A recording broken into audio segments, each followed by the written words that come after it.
Lomé, la capitale du Togo, était connue dans les années 70-80 comme l'une des plus belles villes d'Afrique en termes de propriété. Cette image a commencé à se dégrader dans les années 90 suite à la crise sociopolitique que le pays a connue. Cette dégradation s'est poursuivie et a atteint son point culminant dans les années 2000.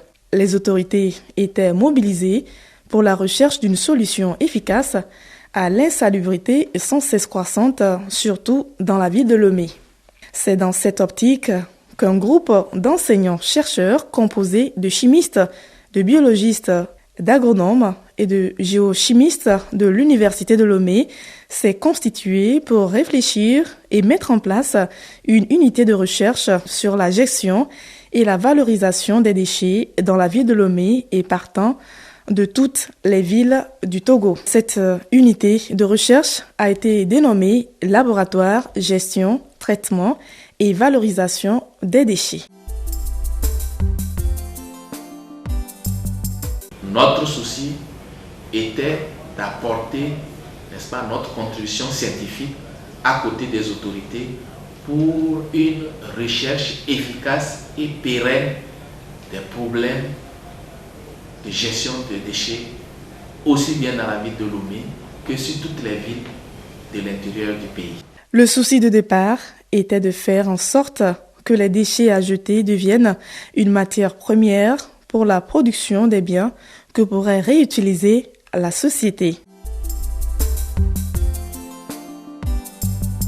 Nous étions mis sur nous avec les moyens de bord et surtout manuellement d'enlever, de détruire les dépotoirs sauvages qui jonchaient la plupart des rues, même les rues principales, avec un minimum de matériel et du pétrole. Aujourd'hui, ce rêve que nous avions nourri de transformer nos déchets en compost a vu le jour.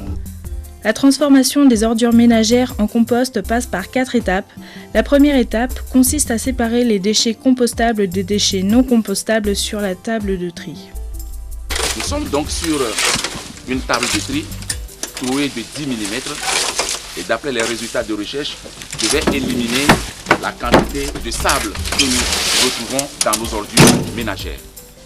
Et sur cette table de tri, à part les résultats au niveau du laboratoire, nous avons travaillé sur 9 catégories de déchets. Nous savons bien que la loi Modecom utilise souvent 13 catégories. Mais au laboratoire ici, nous sommes centralisés sur 9 catégories. Et ici sur la plateforme, sur le site de production de compostage, nous avons scindé ces 9 catégories-là en 2 catégories. Les déchets putrescibles, c'est-à-dire les déchets organiques ou compostables, et les refus. Alors, les refus sont constitués de quoi? Les refus sont constitués ici des fils, des tissus, quelquefois des papiers, cartons, sachets d'encre, ainsi que des plastiques. Donc tout ce qui ne pouvait pas se décomposer dans le temps et qui pouvait contenir des éléments toxiques sont éliminés sur la table de tri.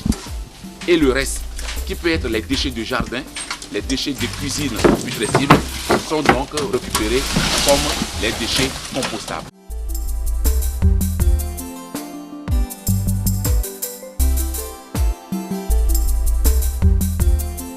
Donc à la deuxième phase du processus. Après la phase de tri, les déchets fermentescibles, putrescibles, compostables sont donc amenés ici en tas. Après cela, on essaie donc de monter le tas jusqu'à une hauteur de 20 jusqu'à 2 mètres si possible, pour que la température puisse augmenter dans le tas. Donc il est important que la température puisse augmenter pour pouvoir donc tuer les éléments ou les micro-organismes non nécessaires dans l'évolution du tas. Pendant la phase de fermentation, un certain nombre de paramètres sont suivis. Il s'agit de l'humidité. Et donc pour un tas de déchets apportés ou lancés, nous avons pu démontrer qu'il faut apporter 1,4 à 1,7 mètres cubes d'eau par tonne de déchets déposés. On sait que la température est un élément important pour la décomposition et pour l'évolution du tas. Ici donc, il est important d'augmenter la taille des déchets et c'est pourquoi on les met en andin, donc c'est le terme scientifique, jusqu'à une hauteur dépassant 1,50 m au moins, jusqu'à 2 mètres de fois, pour pouvoir donc augmenter la température. Plus le tas est haut, plus la température augmente. Ceci donc apporte dans le tas l'élément fondamental pour pouvoir détruire les éléments pathogènes, les éléments nuisibles. C'est là découle le processus du fait qu'en disant que plus la température avoisine 60-70 degrés Celsius, à la fin, on est sûr que ce tas ne contient plus d'éléments pathogènes.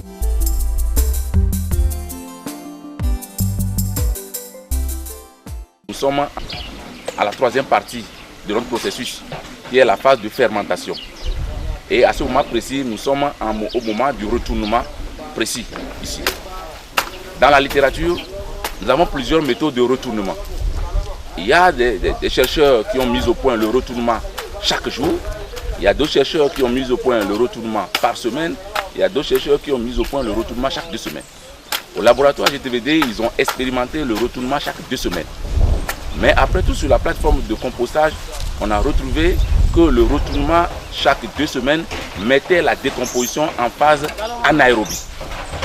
Le laboratoire GTVD, en collaboration avec l'association G-Valor française, ont mis au point une nouvelle méthode de retournement sur cette plateforme.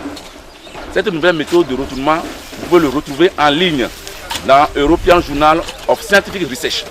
Vous le retrouvez là-bas que le laboratoire GTVD, en collaboration avec l'association G-Valor, ont mis au point le retournement qui est donc de retourner le 3e jour, le 5e jour, le 7e jour, le 10e, le 15e, le 21e jour pour pouvoir maintenir la teneur en oxygène au-delà de 5% comme le prévoit la littérature.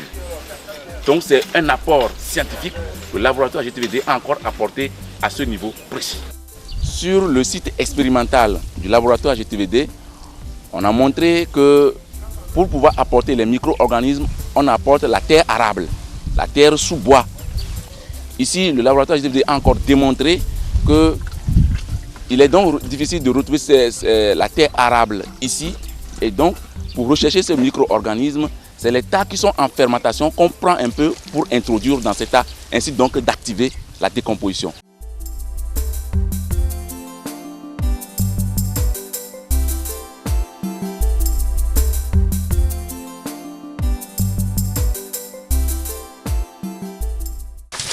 Nous sommes donc à la dernière phase du processus. Après la phase de fermentation et de maturation, le compost obtenu est ramené sur cette table de tri qui ressemble à peu près à l'autre table de tri, où là, on ne récupère qu'en bas du sable. Ici, on ne récupère que du compost, un produit stabilisé riche en matière organique et qui contient des éléments nécessaires pour la fertilisation des sols. Sur la table donc obtenue, les indésirables, donc ça veut dire qu'on a 2 types d'indésirables. Il y a les refus qu'on obtient sur la première table de tri. Et ici aussi, on obtient encore sur cette table de tri les produits qui n'ont pas pu être décomposés au cours de la fermentation.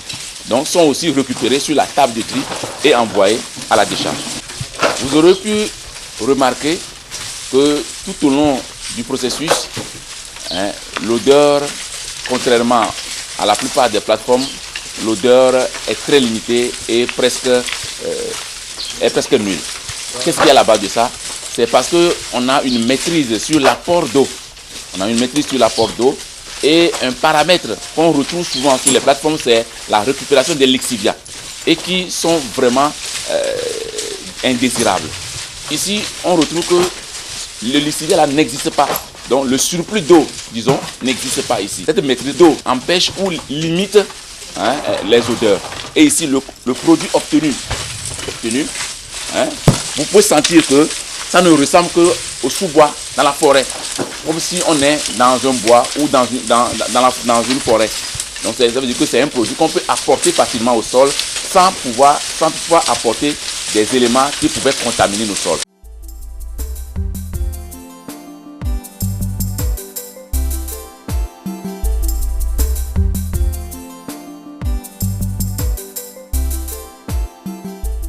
Les engrais chimiques sont généralement des sels solubles.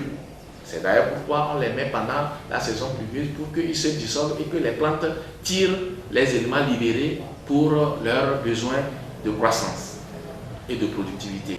Or, avec le compost, lorsqu'on met les mêmes éléments dans le compost, ils sont retenus par le caractère organique du compost. Je ne vais pas faire la chimie organique ici, mais je vous dirais qu'il y a cette capacité de rétention de ces éléments nutritifs par la matière organique, par effet de complexation ou de chélatage. Donc, il y a plus de rétention par rapport à la nature du compost que par rapport aux matériaux chimiques qu'est l'engrais chimique, qui est un sel totalement soluble tout de suite.